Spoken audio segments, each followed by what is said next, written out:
So I said I want to teach you some important effectiveness rules. What are these and what am I even talking about? Well, remember, sentence corrections test your ability to identify correct and effective English expression. Look at this guy, pinpoint right in the middle. That's what we're going for. We're going for the best way to say something. And what could happen is that there are times when these rules are going to help us choose the best answer between two or more good answers. So sometimes you actually have, I hear this all the time, students say, well, I'm usually good at eliminating a couple answer choices because they're just obviously wrong, but I have a hard time choosing between a couple of pretty good answer choices. How do I do that? This is one of those ways. These effectiveness rules will help you. They will also help you guess if necessary. Now, I teach you this methodology so that hopefully it reduces the amount of times you actually have to guess on the GMAT. But if you do, if you're running out of time or if you're just not sure and want to make a guess, I want to make sure you're making an educated guess. These effectiveness rules will help you do that. And they'll also help you identify clearly wrong answers. Just as if you see that a subject and a verb don't agree, that will help you identify a wrong answer and eliminate those wrong answers. So too, if you see some of these common effectiveness mistakes, you can eliminate answer choices because of them as well. So let's dive into these effectiveness rules.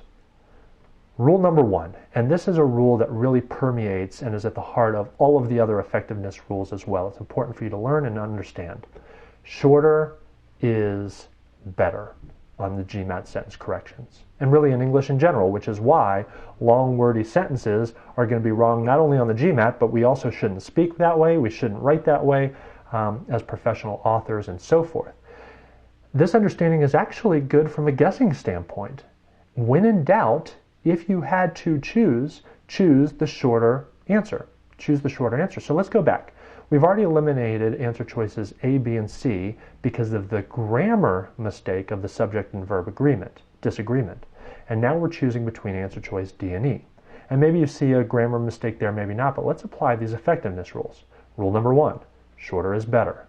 What does that enable us to do? Well, if in doubt, if unsure grammatically, it doesn't mean there's not a grammar mistake there, but if in doubt grammatically, go with answer choice D and move on, feel pretty good. You got a 50-50 guess anyway. Flipping a coin aren't the worst odds you'll have on the GMAT, but we can improve those odds by going with a statistically more accurate answer, which is going to be the shorter answer most of the time in English expression. So we would choose D for this effectiveness rule if that's all we were using to choose between answer choice D and E. Rule number 2, a gerund. A gerund is a word that is derived from a verb, but it's actually functioning as a noun. And the way they're created is we take the noun and we throw the ending ing on the end. So gerunds are bad on the GMAT. If you see gerunds and you're choosing between two answer choices, one that contains a gerund and one that doesn't, the gerund is usually wrong, especially if it's the word being. That's terrible in English. People do it all the time, and on the GMAT, if you see it, it should be a big red flag that says, I see the word being. It's taking the verb to be, and it's making it function as a noun. That's not good. If you see that on the GMAT, it's usually going to be a wrong answer. Gerunds make sentences wordy, and again, shorter is better. So back to our example. Let's say we were choosing between answer choice D and E. We've made the grammatical changes we can make. We've eliminated A, B, and C. And now we're choosing between answer choice D and E. Well, which one contains a gerund? I said we saw a difference between answer choice D and E and the fact that answer choice D changes the word existing to exists, whereas answer choice E leaves it as the original existing. Well, you may not be sure about which is correct grammatically. Effectiveness rules. Which is more effective? Exists, because that is preferable to answer choice E, which uses the gerund existing. If forced to choose, use the effectiveness rules, go with answer choice D. I hope that makes sense. Rule number 3. This is important. The active voice is preferable to the passive voice. What do I mean? What is the active voice? The active voice is the authoritative, active action of using a verb. So, John ate the cake. That is the active voice. He actually physically ate the cake in the active sense of the word. Contrast that with the passive voice. Notice I have the greater sign there. The active voice is greater than, it's better than, it's preferable to the passive voice. The cake was eaten by John. Grammatically, that is not incorrect. We can say that in English. You could have two possible answer choices on the GMAT, both of which would be grammatically correct. John ate the cake was eaten by John, both are correct. And yet, one is preferable to the other. If forced to choose, which you are because you have to select one answer choice, it is more effective to use the active voice. Again, shorter is better. Notice that the passive voice puts us in a situation where we're going to have more words as well. Let's take a look at this example. This is a different example this time, and it's a real former GMAT question, and it goes like this.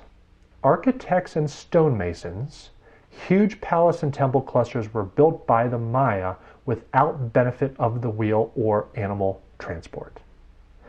All right. Well, this is actually a perfect example of what I was talking about earlier, wasn't it? I mean, can you understand what this sentence is trying to say? If that were staring you in the face on the GMAT, wouldn't it take a little while, a couple of seconds to at least figure out what in the heck the sentence is even saying? That should tip you off to something. The sentence is difficult to understand, and so there must be something wrong grammatically. You may not know what that is, but there's something wrong there. So what we can do is we can immediately eliminate answer choice A. What else do we notice? Well, effectiveness rules. What do I have in red here? Were built, passive voice. Now, if somebody put a gun to your head and said, do you think that's going to be the most effective way to use this, to say this in English? No, because Brett said active voice better than passive voice. It doesn't mean that's grammatically incorrect, but my guess is the correct answer is going to have a similar way of saying it, but in the active voice. So for both of those reasons, the fact that it was hard to understand the sentence anyway, and the fact that we see passive voice, immediately eliminate answer choice A.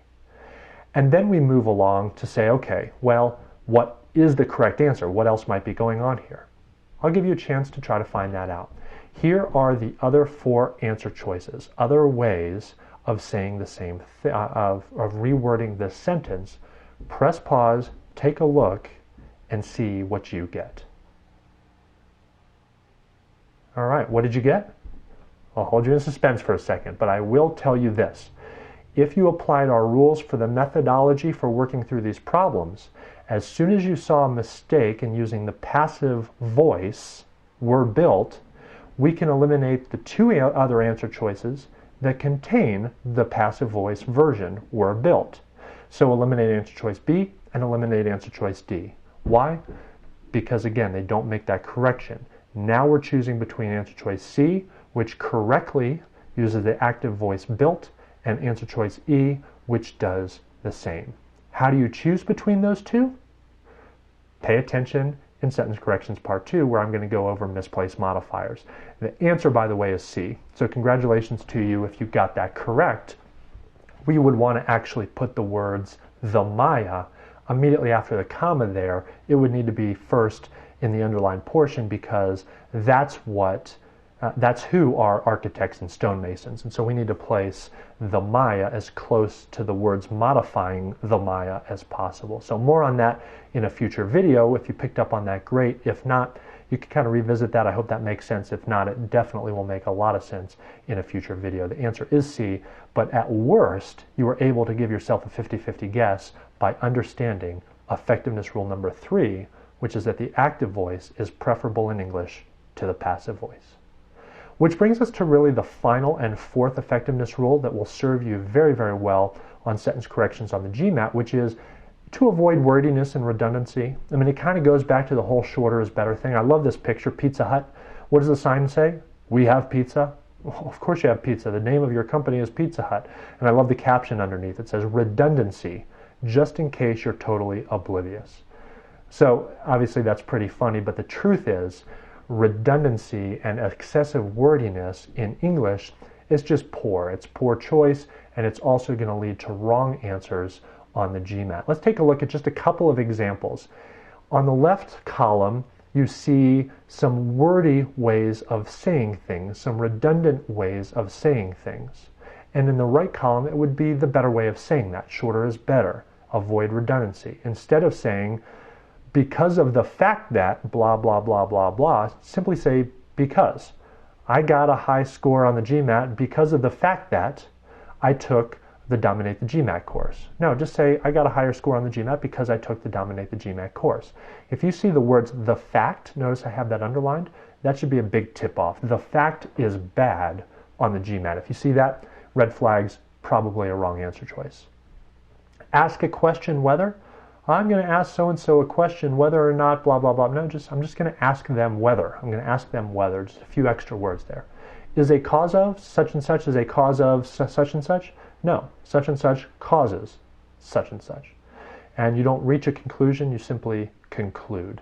Again, just be aware of that. This obviously is an exhaustive list, but I'm trying to get across the idea, the understanding of that, because I know that will serve you well. All right? So that's it for effectiveness rules. Learn them, apply them, have your radar up on test day for them. They'll serve you well. But I want to leave you with a few miscellaneous considerations that are important on sentence corrections as well.